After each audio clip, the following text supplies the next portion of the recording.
السلام علیکم ورحمۃ اللہ وبرکاتہ۔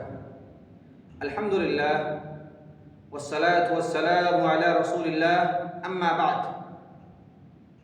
محترم ناظرین، آج کی اس ملاقات میں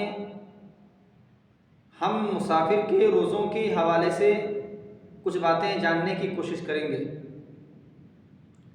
اللہ تبارک و تعالیٰ نے مسافر کے روزے کے حوالے سے قرآن مجید کے اندر ارشاد فرمایا، وَمَنْ كَانَ مِنْكُمْ مَرِيضًا أَوْ عَلَى سَفَرٍ فَعِدَّةٌ مِّنْ أَيَّامٍ أُخَرَ، جو انسان اگر مریض ہو یا سفر کی حالت میں ہو تو پھر ایسی صورت میں وہ دوسرے دنوں میں اس کی قضا کرے گا۔ فَعِدَّةٌ مِّنْ أَيَّامٍ أُخَرَ، دوسرے دنوں میں اس روزے کو رکھے گا۔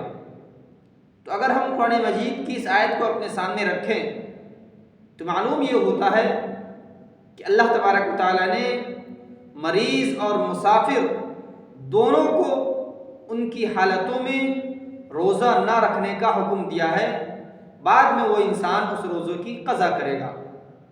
اور اگر اس سلسلے میں اللہ کے نبی صلی اللہ علیہ وسلم کی احادیث کو دیکھیں، آپ کے معمولات کو دیکھیں، تو اس سلسلے میں پتہ یہ چلتا ہے کہ اللہ کے نبی صلی اللہ علیہ وسلم سے بھی دونوں طریقے رائج ہیں، یعنی آپ نے سفر کی حالت میں روزہ رکھا بھی ہے اور بعض سفر کے اندر آپ نے روزہ نہیں رکھا ہے۔ حضرت ابو الدرداء فرماتے ہیں، ایک سفر میں اللہ کے نبی صلی اللہ علیہ وسلم کے ساتھ تھے، اس سفر میں اللہ کے نبی صلی اللہ علیہ وسلم روزے سے تھے، بقیہ جو صحابہ کرام تھے گرمی اتنی تیز تھی کہ ان گرمی کی بنا پر، اس گرمی کی وجہ سے تمام صحابہ کرام اپنے سروں پر ہاتھ کو رکھے ہوئے تھے، گرمی کی شدت اتنی زیادہ تھی، لیکن اس کے باوجود اللہ کے نبی صلی اللہ علیہ وسلم روزے سے تھے۔ یہ بخاری کی روایت ہے۔ اسی طریقے سے حضرت عبداللہ ابن عباس رضی اللہ عنہما فرماتے ہیں کہ وہ گرمی کے دنوں میں رمضان میں مکہ کے سفر کے لیے نکلے۔ اللہ کے نبی صلی اللہ علیہ وسلم ایک مقام پر پہنچ کر کے وہاں پر آپ نے روزے کو توڑ دیا اور صحابہ کرام کو بھی روزے کو توڑنے کا حکم دیا۔ تو اس سے معلوم یہ ہوتا ہے کہ اللہ کے نبی صلی اللہ علیہ وسلم کا عمل دونوں طریقے سے ہے، آپ نے سفر کی حالت میں روزے کو رکھا بھی ہے اور سفر کی حالت میں آپ نے روزے کو توڑا بھی ہے۔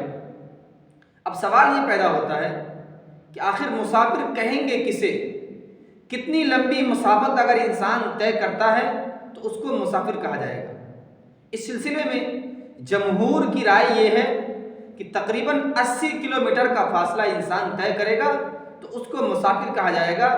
اس صورت میں اتنی مسافت کے بعد وہ مسافر کہلائے گا۔ اب وہ اس بیچ میں وہ روزہ نہ رکھے اتنی لمبی مسافت میں، اور اسی پر وہ قصر بھی کر سکتا ہے، یعنی نماز کو کم کر سکتا ہے۔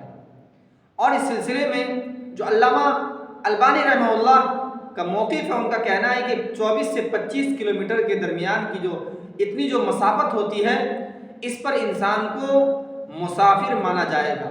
لیکن آپ دیکھیں 24 سے 25 کلومیٹر کی جو مسافت ہے، یہ آج کے زمانے کے اعتبار سے کوئی مسافت نہیں ہے، اس لیے کہ آج تیز رفتار سواریاں موجود ہے۔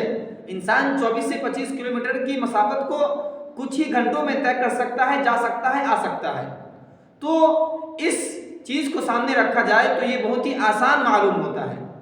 اس سلسلے میں علامہ امام ابن تیمیہ رحمہ اللہ کی جو تحقیق ہے، ان کا جو کہنا ہے کہ مسافر اسی کو کہا جائے گا جس مسافت کو عرف عام میں سفر کہا جائے، یعنی آج کے حالات کے اعتبار سے دیکھا جائے کہ حقیقی معنوں میں سفر کون سا ہو سکتا ہے، انسان کو جانے میں کتنی مسافت اور آنے میں کتنی مسافت آ سکتی ہے، تو آج کے عرف عام کے اعتبار سے دیکھا جائے کہ انسان کتنی دور جانے آنے پر مشقت برداشت کر سکتا ہے، تکلیف ہو سکتی ہے، تو عرف عام کے اعتبار سے جو سفر ہے اس کو مسافر کہا جائے گا۔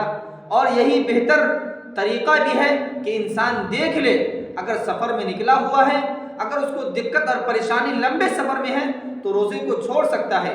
شریعت نے دونوں طریقے سے راستے بتائے ہیں، اگر شاپ گزرتا ہے، گراں گزرتا ہے سفر میں تو انسان روزے کو چھوڑ دے، اور اگر وہ رکھ سکتا ہے اس کے لیے سفر آسان ہے۔ جس طریقے سے آج کے اس ماحول میں سفر کرنا آسان ہو چکا ہے،